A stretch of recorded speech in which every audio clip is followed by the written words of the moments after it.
Good morning everyone.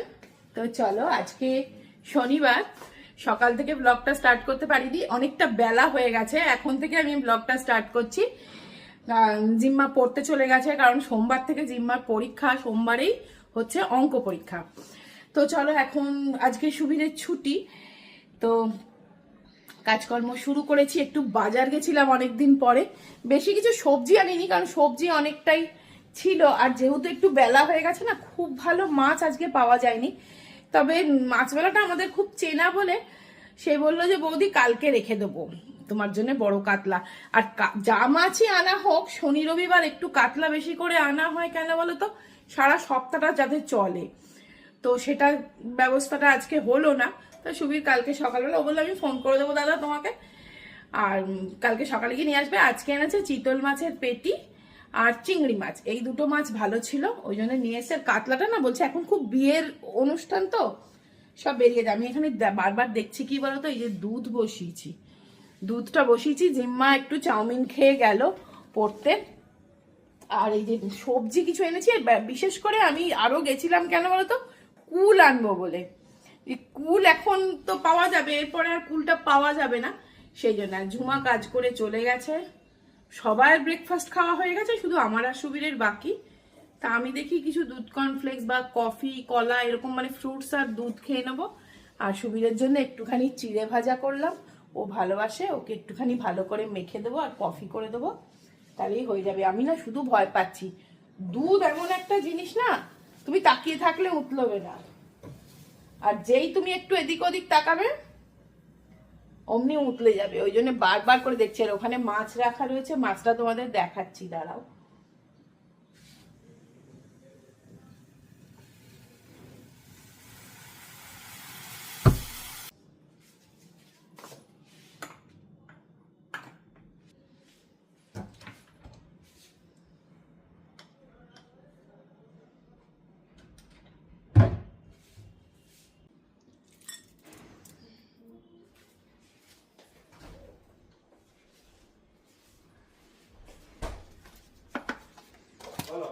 এই নাও,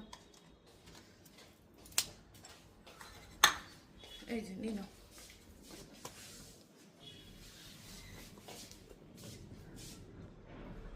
coffee খাবে তো? হুম, হ্যাঁ আমি আর ওটা খাবো না ভাবছি, আমি দুধ খাবো। সো দেখেছো তো, সুবীর না কোনো জিনিস একলা খাবে না, 1 চামচ 2 চামচ হলেও আমাকে খেতে হবে। সেটাই আমাকে বলছে যে একটুখানি এসে এক গাল খাও, নাহলে আমার ভালো লাগছে না। তাই জন্য আমি বললাম তাহলে দাঁড়াও কফিটাই বানিয়ে আনি।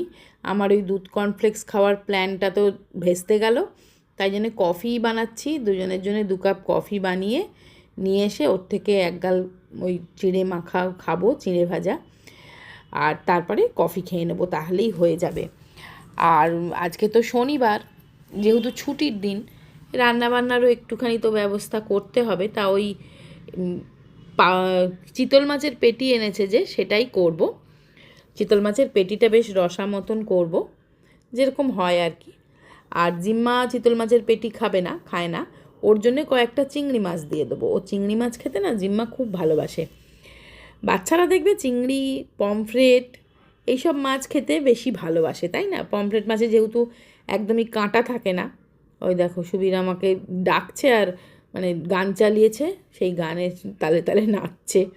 আর এমনিতেই শনিবার দিন তো, ছুটির দিনগুলো একটু গান টান চালালে ভালো লাগে। এমনিতেও আমি সবসময় যখন একা একা কাজ করি, সবসময় আমি গান চালাই। অরিজিৎ সিংয়ের গান তো ভীষণ ভালো লাগে, সেটাও শুনি। আর সুবীর থাকলে বেশি ম্যাক্সিমাম না কিশোর কুমারের গান চালায়। দেখি কলা দুটো এনেছি, এগুলো সব না খুব ভালো করে ধুতে হবে।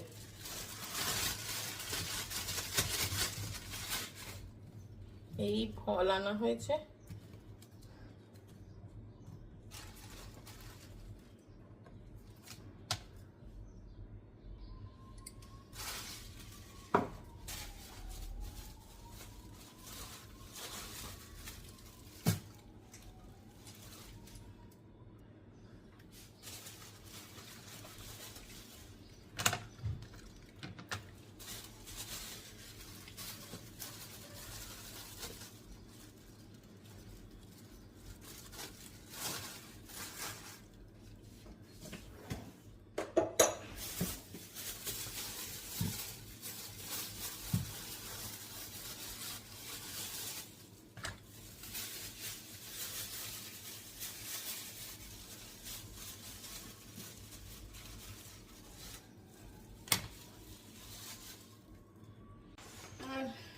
বাস্কেট থেকে আনিয়েছিলাম এই একটা মধু, এটা অর্গানিক মধু।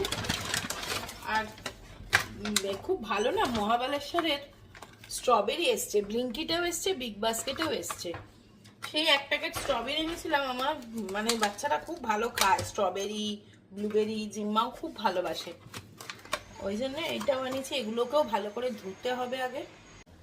তো এইটা একটা তরকারি করছি তোমার এই কুমড়ো আলু দিয়ে আর একটু চিংড়ি মাছ দিয়ে, আলু কুমড়ো দিয়ে চিংড়ি মাছ দিয়ে একটা মাখা মাখা তরকারি করছি। কারণ ডাল না আছে, কালকে ডাল করেছিলাম, সেই ডালটা আছে।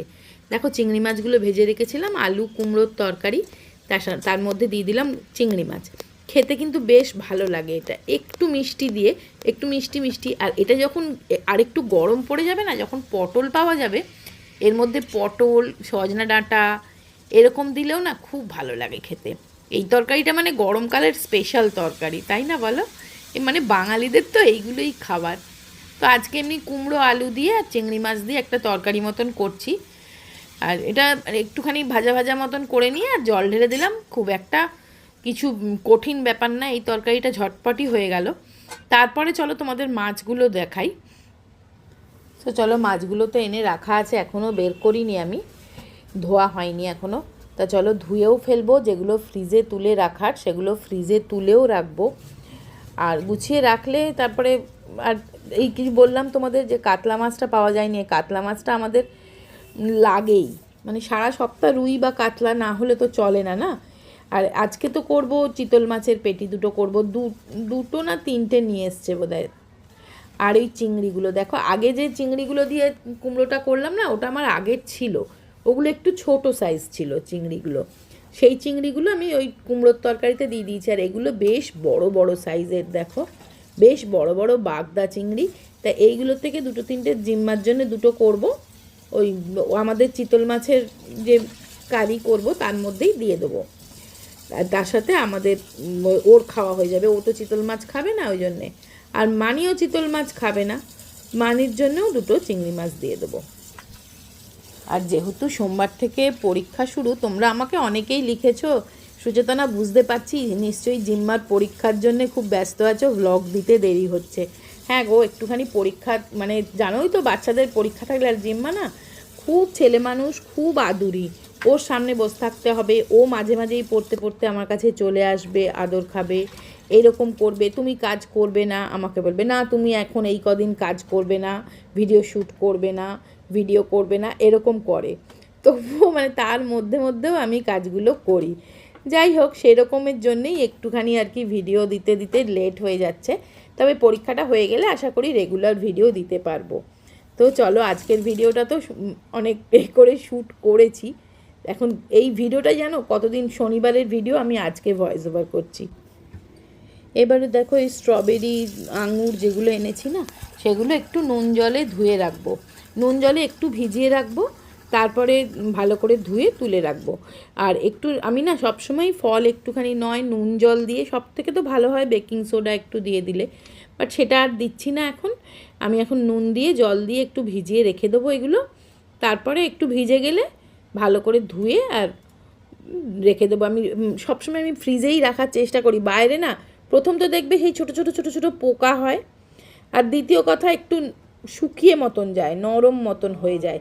কিন্তু যদি একটু ধরো একটা ডাব্বায় ভরে এইগুলো যদি আমি রেখে দিই ফ্রিজে না, অনেক দিন পর্যন্ত ভালো থাকে। আর স্ট্রবেরিগুলো দেখো, ওপরের স্ট্রবেরিগুলো বেশ বড় বড়, আর তলারগুলো একটু ছোট ছোট, এরকমই সবসময় হয় স্ট্রবেরির। যাই হোক, কিন্তু স্ট্রবেরিগুলো সব খুব ফ্রেশ, কিন্তু কোনো পচা বা নরম গলা এরকম নয়। প্রত্যেকটা স্ট্রবেরি কিন্তু বেশ ভালো, প্রতিটাই খাওয়া যাবে, এরকম ফেলা যাবে না। তো এখন একটুখানি ভিজুক, তারপর একটু কুল মাখা করব। কারণ আমি আর জিম্মা কুল মাখা খেয়েছি, সেই গল্প শুনে সুবীরের খুব কুল মাখা খেতে ইচ্ছে হয়েছে।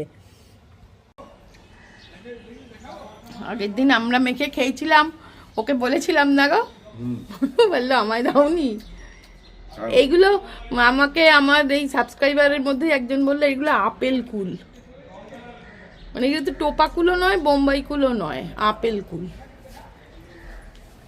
ভালো না খেতে, ভালো ভালো, এই দেখো মিষ্টিও আছে।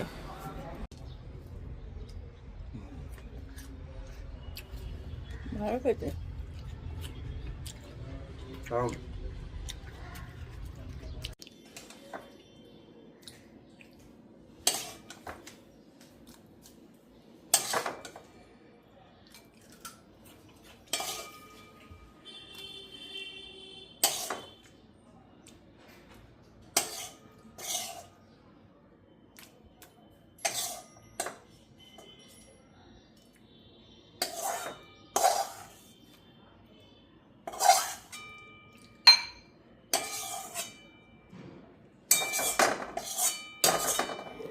আর এবারে ওই তরকারিটা তো হয়ে গেল, এবারে করছি এই চিতল মাছের পেটিটা।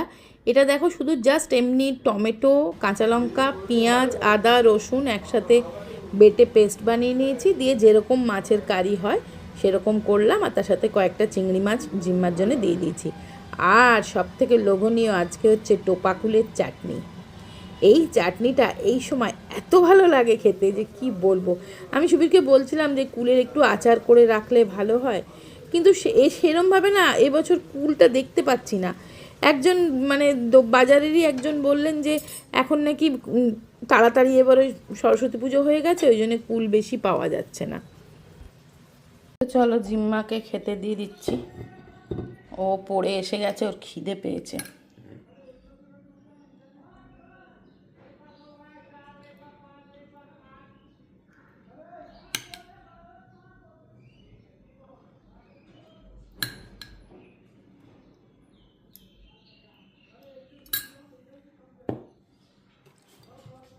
আর এই যে কুলের চাটনি হয়েছে, এখানে হয়েছে ওই চিতল মাছের পেটি রসা, এটা ডাল, এইটা তো ভাত,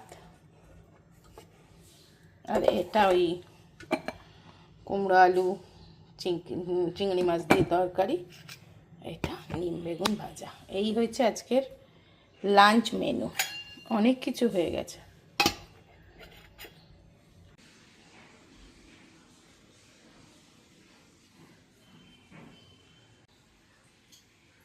তো চলো, সকালে একটু ঘুগনি মটর ভিজিয়েছিলাম, সেটা একটু আলু দিয়ে আজকে একটু যেরকম মানে স্ট্রিট সাইডে যেরকম চটপটি তৈরি হয় সেরকম বানাবো।